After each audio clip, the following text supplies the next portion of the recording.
Hook, the cruelest sentence my mother ever said to me, had 11 words, and she delivered it the exact moment I told her I was finally carrying a baby. Cut to warmly lit family dining room, long table set with fine china. My name is Renata Voss. I am 36 years old, and I spent 7 years learning that some families treat grief the way they treat old furniture. They push it into a back room and pretend it doesn't exist. I know what it means to keep bleeding quietly, while the people who are supposed to love you check their phones and pour another glass of wine. I know what it means to sit at a table full of relatives and feel completely, utterly alone, but I also know what it means to stand up. MC1, and on a Saturday evening in March, at a dinner my mother had planned to celebrate everything she'd ever built, I stood up. What happened next changed our family permanently, not loudly, not with screaming or slamming doors. With 3 paragraphs and a folded piece of paper I've been carrying in my coat pocket for 10 weeks. Cut to close up a folded letter. Coat pocket, welcome to Unspoken Drama Stories, the place where real people face impossible families and the quiet ones finally get their turn. If you have ever sat at someone else's celebration and wondered when anyone would celebrate you, you are exactly where you need to be. Drop a comment and tell me where you're listening from, and please subscribe. Stories like this one are why this channel exists. MC2, I work in medical records compliance at a regional hospital. Not the part of healthcare where you hold someone's hand or write the prescriptions, the part where you trace what went wrong after the fact. Billing irregularities, documentation gaps, patterns inside data that should have triggered an alert 3 years earlier. I am the woman who finds the thing everyone else walked past. My colleagues call it a gift. My family always called it being obsessive. My mother, Sylvia, spent 30 years teaching middle school English. My older sister, Petra, is a cardiologist. My father, Warren, sold industrial equipment his entire career, came home at 6:30 every night, and communicated in sports scores and weather observations. Somewhere in the space between Petra's medical school graduation and my associate degree in health informatics, the family had quietly decided on our permanent rankings. Petra was exceptional, I was manageable. When relatives asked about my career, my mother would wave one hand and say she works with patient data. The subject always changed within 30 seconds. MC3, my husband Elliot, was the first person who ever asked me a real follow-up question about my job and actually listened to the answer. We met at a library book sale. He restores antique clocks, takes broken mechanisms apart, repairs them piece by piece, and puts them back together so they work correctly. He proposed on a rainy Wednesday morning over coffee he'd brewed too strong, because he said he didn't want me thinking love required a grand performance. We bought a small house near a creek. He built the kitchen shelves himself. For 2 years before the tests and the waiting rooms and the injections, that house felt like enough. SFX, quiet clock ticking, fades under narration. The trying started the way it always does, hopeful and private, a thing between 2 people who believe in each other. The first year was calendars and cheap pharmacy tests, and a lot of nights trying not to read too much into every symptom. The second year brought a referral to a specialist. The third brought the first fertility clinic, and the first time a technician pressed a wand against me while Elliot held my hand and stared at the ceiling so I wouldn't see that he was scared too. MC4, I lost the first pregnancy at 8 weeks. I was at my desk. I drove myself to urgent care because I genuinely did not want to inconvenience anyone. That was the person. I was the woman who apologized for having a problem. The second loss came at 10 weeks. The third at 6. Each time, the clinic used the same 2-word phrase, unexplained losses. I wrote it on a notepad once and stared at it the way I stare at a field that refuses to produce a pattern. I told Elliot, I told my colleague Nadia from the compliance department, I told the intake nurse who had started recognizing my face by appointment 3. I did not tell my mother, I did not tell Petra, and I absolutely did not tell Warren because I already knew their responses by memory. Sylvia would find a fault in my schedule, my diet, my stress level, my timing. Petra would tilt her head and use the word unfortunately in a sentence that also contained the words your age. Warren would reach for the remote, MC5, so I carried it alone, injections before dawn. blood draws that left purple marks inside both elbows. Long sleeves at Sunday dinners for 4 years. I convinced myself I was being strong. I was being isolated. Cut to empty hospital waiting room, fluorescent lights, single woman sitting. What are you willing to keep silent about just to avoid someone's disappointment? How long can you protect other people from a grief they should have been sharing with you all along? The label on me had been applied early. I struggled with reading in first grade. Letters rearranged themselves like tiles I kept placing in the wrong order. Nobody evaluated me. Sylvia was an English teacher. You would assume she'd recognize the signs. Instead, what she recognized was embarrassment. MC6, parent. Teacher evening, second grade. She pulled my worksheet off the classroom display board, folded it into her bag before anyone could see the red corrections, and said in the car, loud enough for Petra to hear honestly, Renata, "How are you mine?" That sentence worked like a label iron. It pressed itself into every report card, every holiday gathering, every dinner table where Petra recited her residency achievements while I passed the rolls. By the time I graduated community college with honors, though nobody thought to ask, the family verdict had been recorded and sealed. Renata was sweet. Renata worked hard. Renata was not the smart one. Petra never missed a chance to reinforce it. At a birthday dinner 2 years before all of this, she poured her second glass of wine and smiled across the table at our aunt's husband. "Renata processes numbers," she said. "I process people." Everyone laughed, my mother included. Quote, "They decided who I was before I was old enough to disagree." MC7, I excused myself to the bathroom and stood at the sink for 5 minutes running cold water over my wrists. I had learned that cold water worked where counting stopped. What none of them ever examined, because examining would have required revising a story they had all already agreed on, was that the girl who couldn't arrange letters in second grade had taught herself to find the 1 decimal in a million data points that nobody else would stop to read. I was never the slow one. I was the quiet one, and in my family, those two things had always been treated as identical. MC8, when I was 9 years old, I found a tin box. It was on the top shelf of the coat closet, pushed behind a stack of winter blankets and an old humidifier with a cracked lid. It was rectangular, pale green with a small latch that had rusted at one corner. I was reaching past the blankets looking for a board game when my fingers touched it and it shifted toward me. I had one finger on the latch when my mother appeared at the end of the hallway. She did not raise her voice. That was what stayed with me. Sylvia Voss raised her voice about dishes and tracking mud and forgotten homework. She yelled about everything that was small. This she took from my hands without speaking. She put it back behind the blankets, closed the closet, and left the hallway. MC9, I asked Petra about it years later. The casual way you mention something you are pretending not to care about. She shrugged. Mom's things, don't go digging. I was 9. I would not touch that box again for 27 years. But the cold metal of that latch, the slight rust under my fingertip, stayed in my memory the way the first line of something important stays with you before you know why it matters. Cut to hallway closet, low angle, blank. Its slightly shifted Elliot kept asking me to tell someone. Not Sylvia, he understood that boundary completely, but someone, a counselor, a friend, anyone who could help me carry what I had been stacking in the back of my mind for years. You don't have to earn rest, he told me one night while I organized fertility medication into labeled containers on our kitchen counter. He meant love. He meant the right to need something. He meant the belief I had been quietly dismantling since the second grade, that care always had conditions. I told him I was managing. He went to the garage and worked on a clock mechanism for 2 hours because that is how Elliot processes worry. He takes something apart and rebuilds it until it runs correctly. Slow zoom, hands organizing medication containers, MC10. The treatments cost us $16,000 in year 1. $23,000 in year 2. Insurance covered the consultations and declined to cover anything that might actually help. I kept a spreadsheet, date, procedure, cost, outcome. The outcome column was a long column of one word, negative.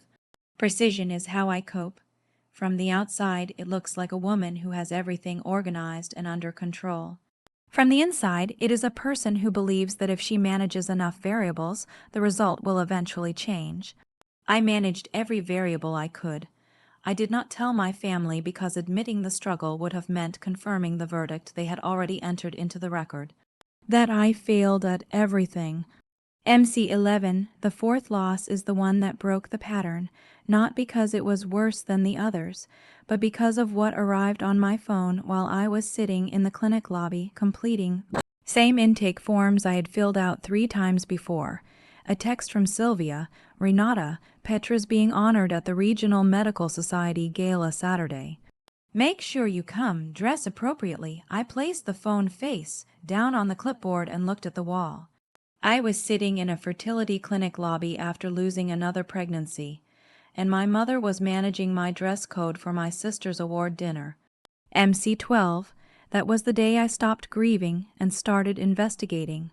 Quote, the day I stopped crying was the day they should have started worrying. My regular doctor referred me to a specialist named Dr. Camille Osai. She ran a recurrent pregnancy loss program on the 2nd floor of the same hospital where I processed Day, 3 floors above her. Dr. Ose, I was precise, direct, and entirely uninterested in telling me to reduce my stress and try again. At our first appointment, she reviewed the 4 losses on my intake form, set down her pen, and said the only sentence no one in my family had ever said to me, "This may not be your fault." She ordered a complete genetic panel, chromosomal analysis, clotting disorder screening, hormonal cascade mapping. The kind of workup that searches for the reason behind the reason. MC13, I sat in her consultation chair and felt something I had stopped allowing myself to feel. Not hope, I had taught hope out of myself by then, curiosity, the same instinct that made me good at my job. Somewhere inside my own biology, there was a number everyone had scrolled past, and I intended to find it. I began reading clinical journals the way I read hospital odd.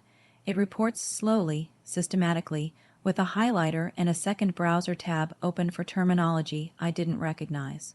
Balanced translocations, chromosomal inversions, thrombophilia cascades, implantation failure rates stratified by genetic cause.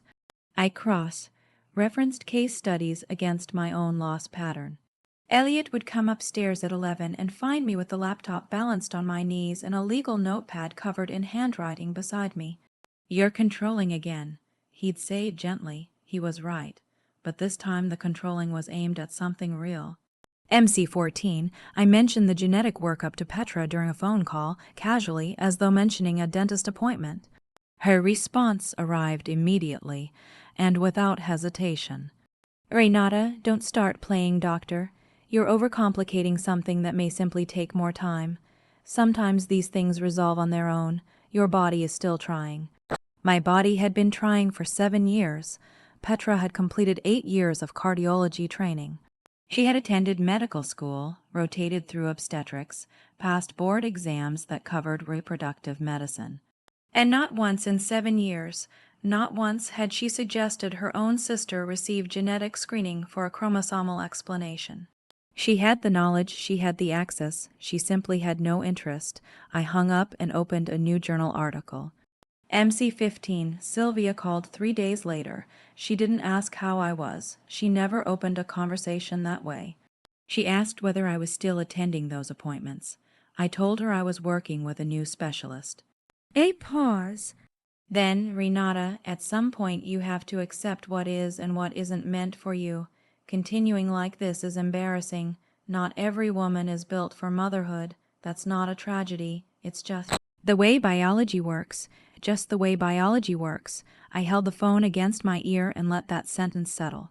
Coming from a woman who taught children the life cycles of ferns and called it science, coming from a woman who could not say the word miscarriage aloud, I said, "I'll think about it, Mom," and I ended the call. Elliot had heard my side of the conversation from the kitchen. He didn't comment. He set a cup of tea on the counter and went back to his workbench. That night I lay in bed and counted the number of times my mother had asked me a genuine question about my physical health in my adult life. I reached 7. 5 involved sinus infections or a skin concern. 0 involved the 7 years I had spent trying to become a mother. 0, cut to, bedroom ceiling, woman lying awake, low ambient light, MC16 doctor, OS. I called me on a Thursday afternoon. She had my chromosomal results on her monitor and a coffee she hadn't touched. We found the cause, she said. She turned the screen toward me, a pair of chromosomes, mine, displayed with 2 segments that had swapped positions. You carry a balanced reciprocal translocation, chromosomes 4 and 9, she explained it in plain language. My chromosomes functioned normally in my own body. The problem appeared during reproduction. When my eggs formed, the translocation created a high statistical probability of genetically unbalanced embryos, cells carrying too much or too little genetic material to survive.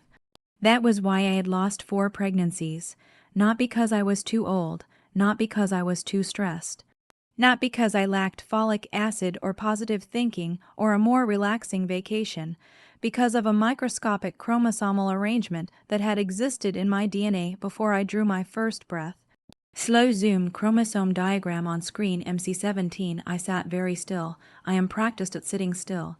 Is there a treatment path? I asked. Dr. Osai nodded. Preimplantation genetic testing during IVF. They could screen embryos and select only those with balanced or normal chromosomes. The success rates were documented and real. Not a belief system, a number. I understood numbers. Then she added, one more thing, Renata. This type of translocation is almost always inherited, typically through the maternal line. I would strongly recommend both of your parents undergo testing. If possible. I looked at the diagram on her screen. Inherited, through the maternal line, which meant someone had passed this to me. Which meant someone in my family had very likely lived with the same invisible arrangement and possibly lost pregnancies because of it, pregnancies nobody had ever mentioned out loud. MC18, I sat in the hospital parking structure for 25 minutes after that appointment, engine off. Hands on the steering wheel, the overhead lights buzzed. I tried to construct the scenario in which I asked Sylvia Voss to submit to a blood draw so we could determine whether she had passed a chromosomal rearrangement to her daughter. I knew her response before I formed the question. Either there is nothing wrong with me, or stop trying to make someone else responsible for your problems. But then I thought about the pale green tin box in the coat closet, the latch going cold under my finger. Her voice low and flat, "Don't touch that. I didn't go home. I drove to Elliot's workshop. He was sanding a cabinet door. There was pale dust in his hair. I told him everything of the translocation, the embryo screening option, the inheritance question. He set down the sanding block. MC19, it was never you. He said 4 words. He said them the way Dr. Ose, I had said them like a fact, like something that had always been true and had simply been waiting for someone to say it correctly. I didn't cry. I filed the information, and somewhere behind it, the cold latch of a pale green tin waited. My mother was downsizing. Her pension didn't stretch as far as she had anticipated, and the 4-bedroom house had stopped making sense for 2 people whose relationship had consisted entirely of logistics since sometime in the previous decade. She asked Petra and me to help sort the upstairs. Petra had a late clinic. Of course she did. So it was just Sylvia and me, 2 women who had never been entirely comfortable in the same room, moving boxes of old textbooks and folded curtains down a narrow staircase. She directed from the hallway, "That pile is donation, that one is disposal, don't mix them." She said it the way she said everything to me, as though the primary risk in any situation was my getting it wrong. MC20, I worked through the upstairs rooms in silence. Petra's old room still held her high school debate trophies. Mine had been converted to a storage room 11 years ago. I carried a box of fabric remnants to the garage and returned upstairs for another load. The coat closet at the end of the hallway was open. The blankets had shifted, and there on the top shelf, exactly where it had been 27 years earlier, was the pale green tin box. Cut to coat closet top shelf, tin box visible through shifted blankets, same rusted latch, same rectangular shape. My mother was running water in the kitchen below. I stood in the hallway and looked at it. I was 9 years old again. Except this time, there was no hand to stop mine. MC-21, I opened the box. Inside, a small knitted cap, pale white, handmade, small enough to fit entirely inside one of my palms. Beneath it, a hospital identification bracelet. The plastic yellowed with age, but the text still clear. Voss infant male, September 14th, 1989. Beneath the bracelet, a footprint card, tiny ink impressions, each one barely the size of my thumbnail. A name written in ballpoint beneath them, Thomas Voss. I had a brother who had lived long enough to be measured and named and footprinted, and then hadn't survived. September 1989. Sylvia would have been 26. Petra was not yet born. I was not yet conceived. And no one, not at any Christmas, not at any birthday dinner, not across 36 years of Sunday afternoons at that dining room table, had ever said his name. MC-22, I placed the cap back in the box, the bracelet. I held the footprint card for a moment longer, reading the name again, Thomas. Then I returned it, closed the tin, pushed it back behind the blankets, and went downstairs. I helped load 4 more boxes into the car. I drove home. I did not say a word, but the question was forming not as an emotion, the way questions form in most people, but as a variable, as a missing column header in a spreadsheet that had suddenly revealed itself. MC-23, if my mother had carried a baby nearly to term and lost him, and if her daughter carried a chromosomal translocation that was inherited maternally, then what had actually happened in September of 1989, and how many losses had come before that? I called Aunt Dor the following morning. Dorothy Weller, my mother's younger sister, the one who always brought homemade pastry to family occasions, and had never once asked me pointed questions about my fertility with an audience present. She was the Voss sibling who listened instead of pronouncing. I drove to her apartment. She made tea in a ceramic pot she'd owned since before I was born and set 2 cups on the kitchen table between us. I didn't construct a careful opening. I just said, "Who was Thomas?" MC-24 Dor set her cup down slowly. "Your mother told you. I found the box." She exhaled, not a sigh, something slower, something that had been held in for a long time. "Thomas was your brother. They lost him very close to the end, cord complications, the hospital said, but your mother never accepted that as the whole explanation."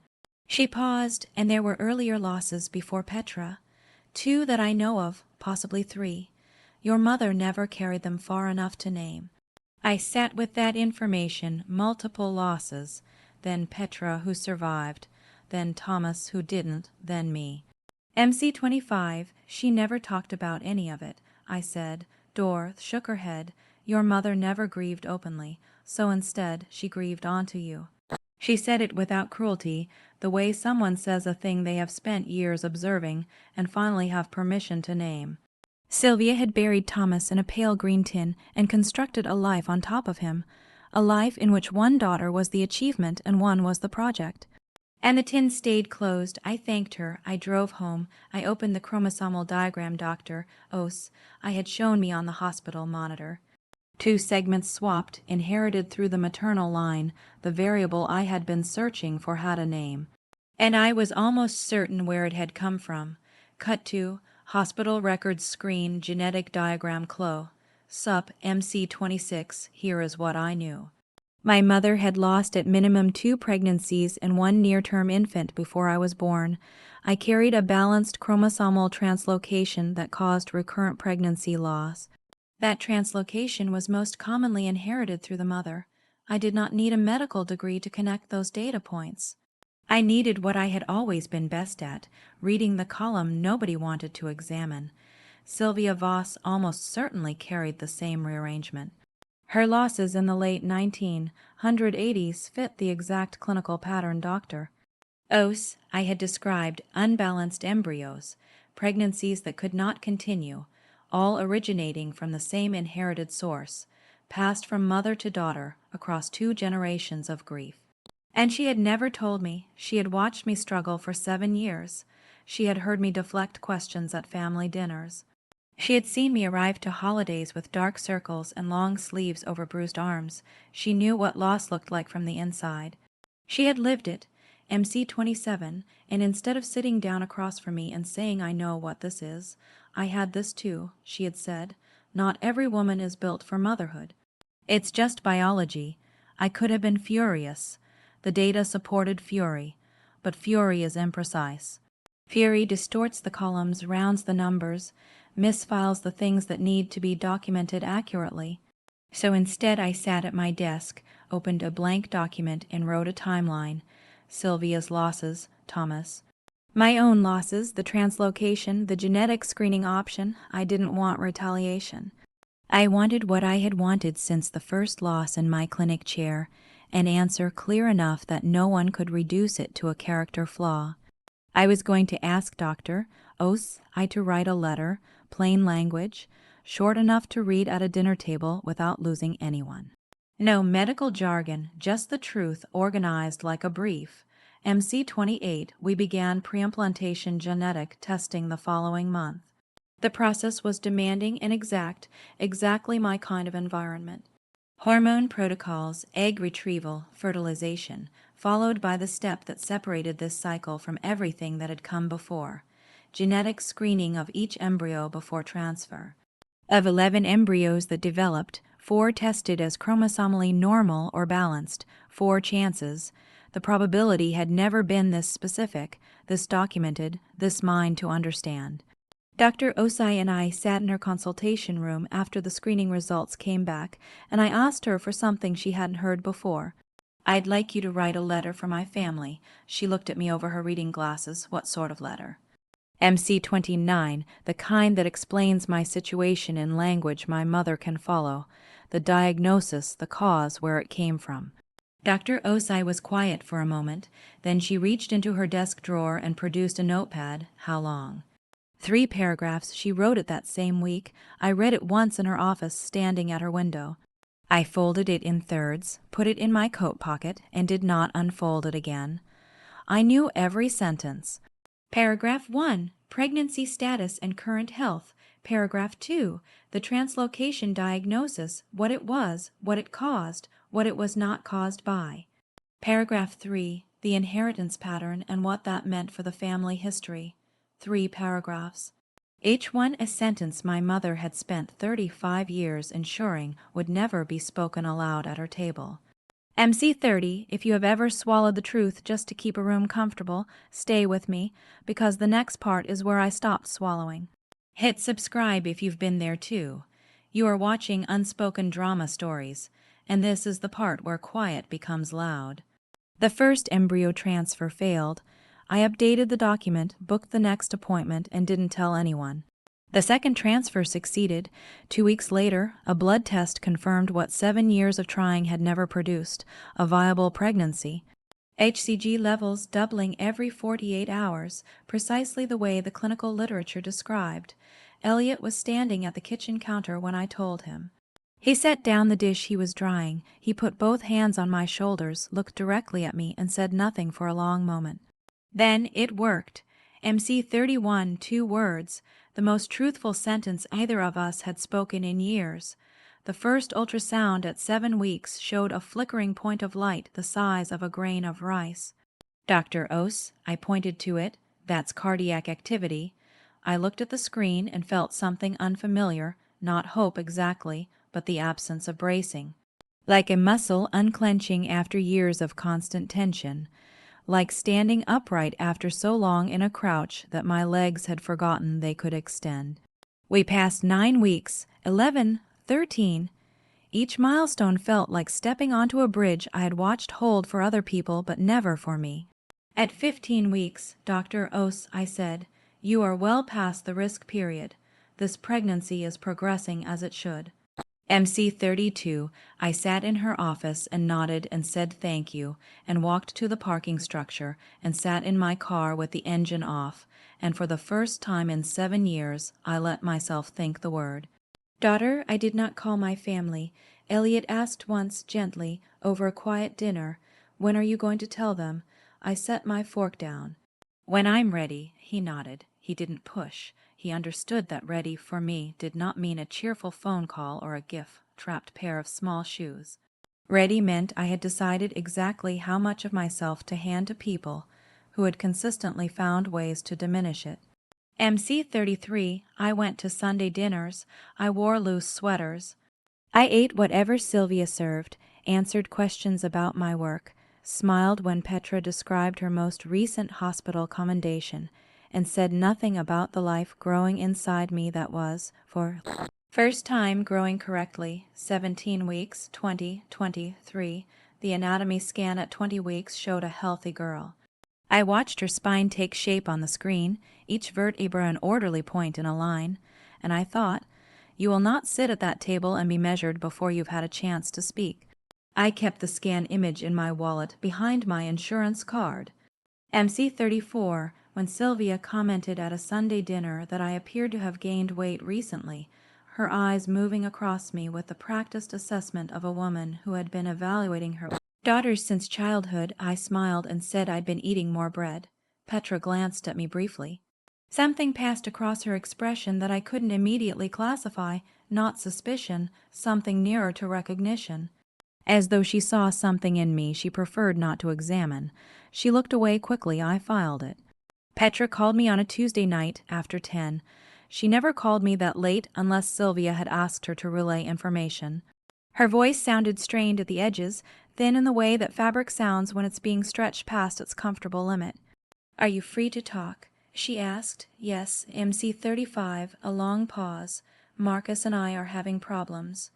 Marcus was her husband, interventional radiologist, private school fundraiser chair, the kind of man Sylvia referenced in conversation because his professional title photographed well. "What kind of problems?" I asked. Another pause. "The kind I can't bring to a family dinner." She didn't elaborate. She didn't need to. I could hear it in the architecture of everything she wasn't saying, the same architecture I had been building around myself for 7 years. Petra, the accomplished one, the one who had been right about everything since she was 8 years old, was fracturing. And she had called me, not Sylvia, not a colleague from her department, me, MC36. I wanted to feel vindicated. I was too tired for that. I was also, I realized with some surprise, genuinely sorry.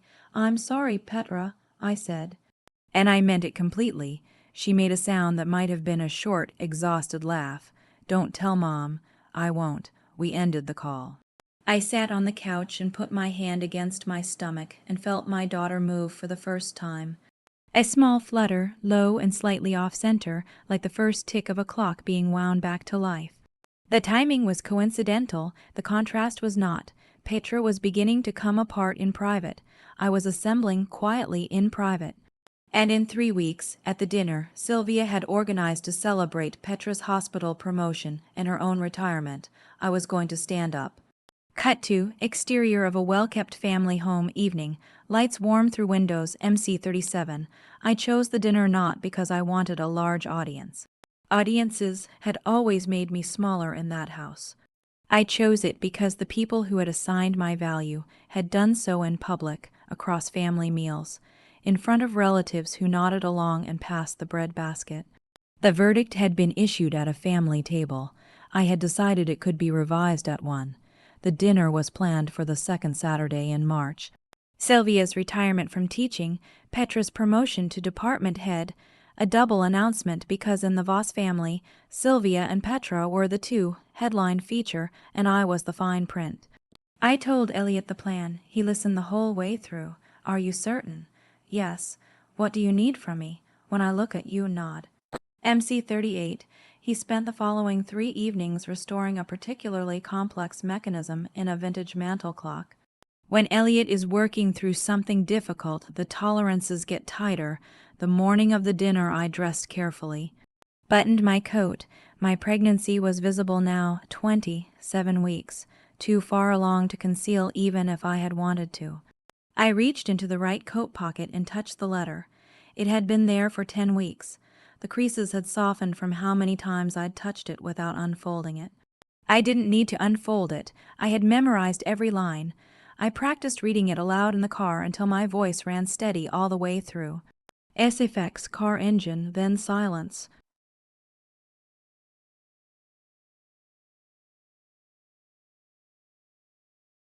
I was not going to raise my voice. I was just going to read. If you are still here because you want to hear me finally say it, drop the word read in the comments. I will see every single one. Let's go to dinner. MC 39. Sylvia's house smelled the way it always had, roast and something underneath, something older, like paper stored past its patience. She had set the dining room for 23, the good china cream with a narrow silver rim, hand-washed, used twice a year at most. Cloth napkins folded into neat triangles. A centerpiece of white tulips, because Sylvia believed celebrations required flowers the same way credentials required a frame. The guest list: Warren, Petra, Marcus, Aunt Dorth, Uncle Georg, several cousins and their partners, and 3 of Sylvia's colleagues from the school district. Every seat assigned. Mine was between Uncle Georg, who would talk at length about the same 3 topics he'd been cycling through since 2009, and a retired assistant principal named Vera, who had met me twice and would not remember either time. Elliot sat directly across from me. He'd worn his best jacket, the dark one he saved for occasions that required some gravity. He caught my eye when we sat down and gave a small, private nod. Not the nod, just, "I'm here." MC 40, the room was warm. Voices layered. Petra accepting congratulations.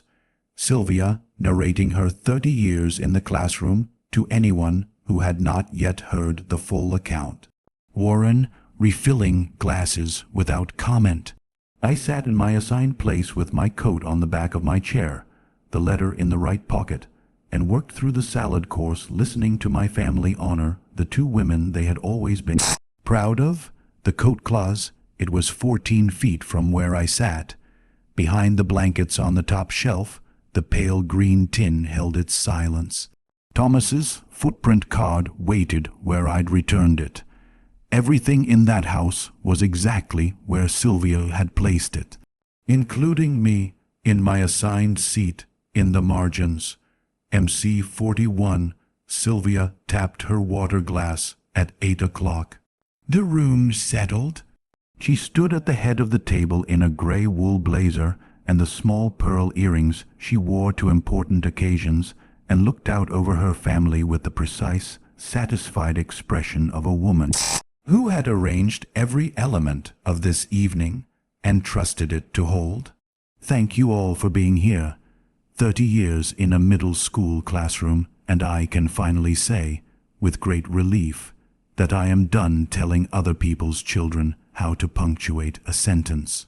Polite laughter around the table. She turned to Petra and to my daughter, my brilliant Petra, who has just been named department head at Ridgeline Cardiology. We always knew you would get there. She raised her glass. MC 42, the table followed. Petra smiled. Marcus put a hand on her shoulder. Dorth raised her glass. Warren refilled his own. I watched from my chair, one hand resting flat on my napkin, and waited. This was the established sequence. Sylvia toasted Petra. The room applauded. Dessert was served. Small talk descended until everyone drifted toward the front door. The china went back into the cabinet, Petra in the center, me in the footnote. That was how it had always run.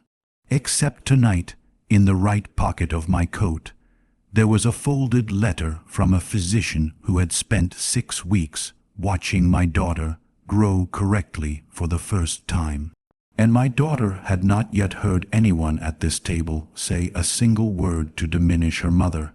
MC 43, Elliot's hands were flat on the placemat. He was looking at me. I took a breath. I laid my napkin on the table. I stood up.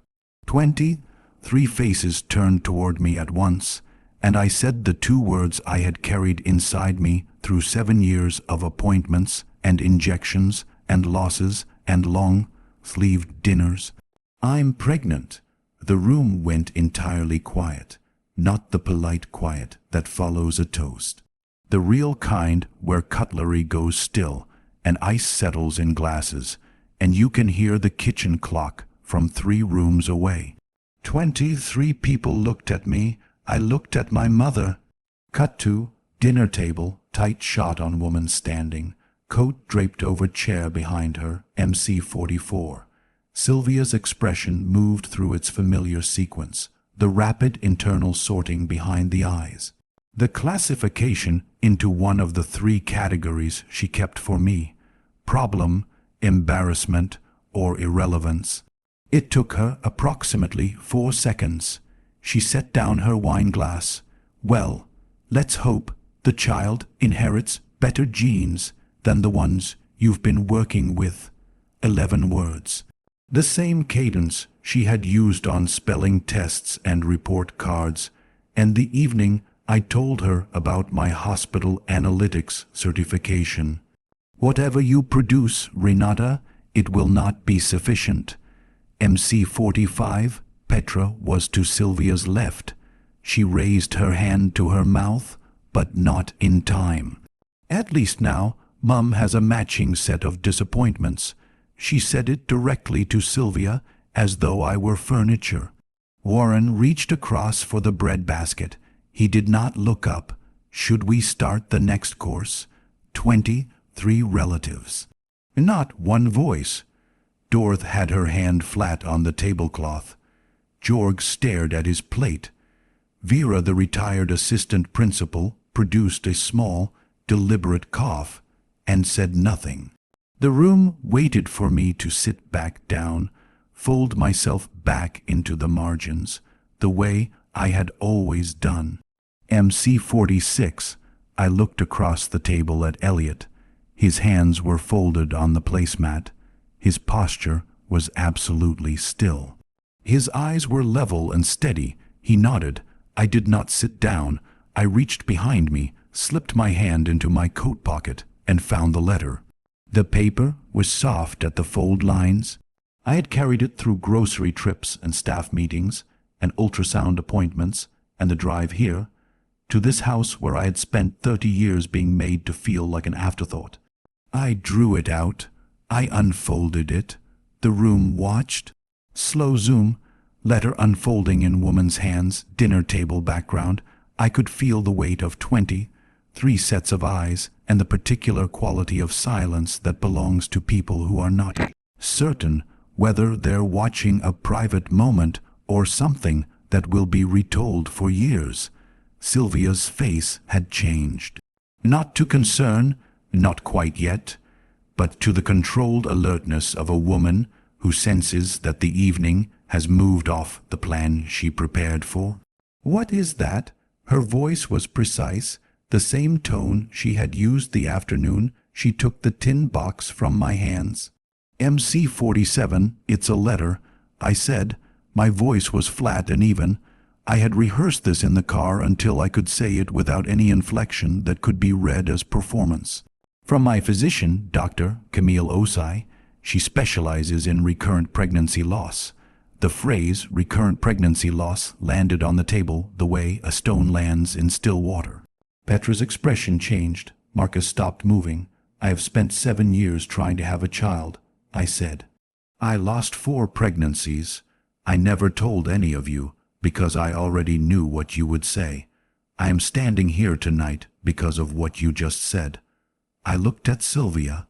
I raised one hand, the same hand that had reached for that tin box at 9 years old. I'd like to read the letter, all of it, then I will sit down. MC 48, total silence. Elliot's hands remained folded on the placemat.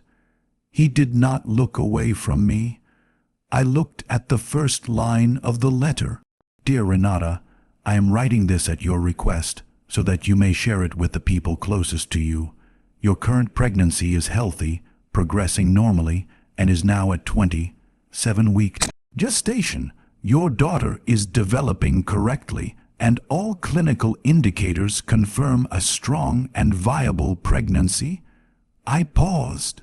A real pause, not a dramatic one. Just breathe. MC 49, over the previous 7 years, you experienced 4 pregnancy losses. Following extensive diagnostic testing, we have identified the cause.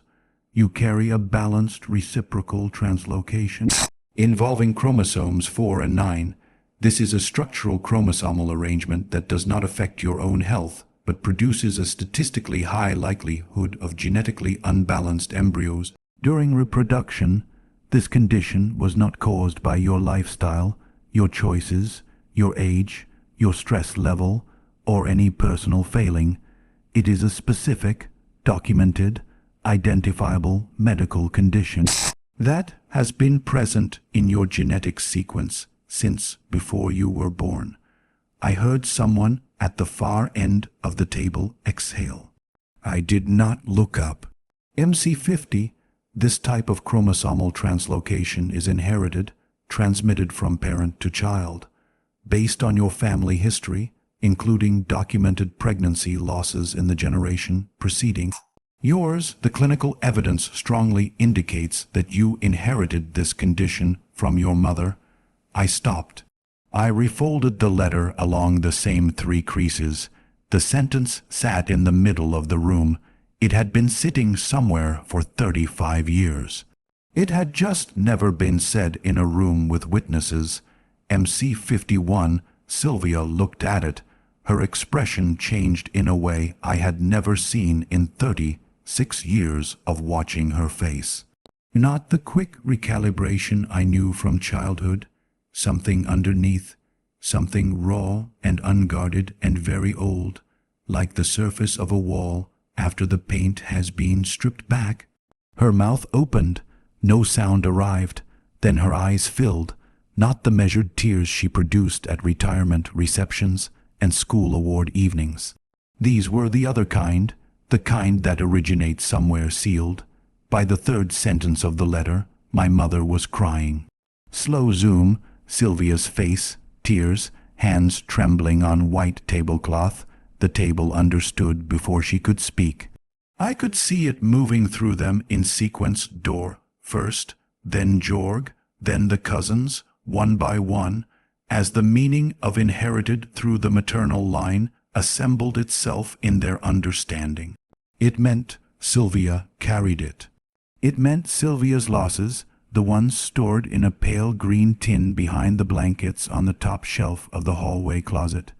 The ones that had never been spoken of at any table had come from same source, an invisible rearrangement in her chromosomes, passed to her daughter, passed through 2 generations of silence. It meant the woman who had spent 7 years indicating to her daughter that her failures were a matter of character had given her daughter the precise biological condition that caused those failures. MC52, Sylvia's hands were shaking against the tablecloth. The tears came faster now, unconstrained, the kind that interrupt breathing. You don't understand, she said, her voice fractured. I lost. I had a... She could not complete it. The name she had not spoken in 35 years was lodged somewhere it had never learned to leave. Dor placed her hand over her sister's arm. Tell her, Sylvia, just once, tell the truth. Sylvia pressed both palms to her face. I didn't know. I didn't know it was, that it could be passed. I never knew. She was not speaking to anyone in particular. She was speaking to the ceiling, to the tablecloth, to the sun she had sealed in a tin and put behind blankets and buried under 35 years of Sunday dinners and school years and retirement plans. MC53, Petra had gone completely still. The color had left her face. She was a cardiologist. She had medical training covering multiple systems, including reproductive medicine. She had delivered comments about my fertility with the authority of someone who considered the subject within her expertise. She had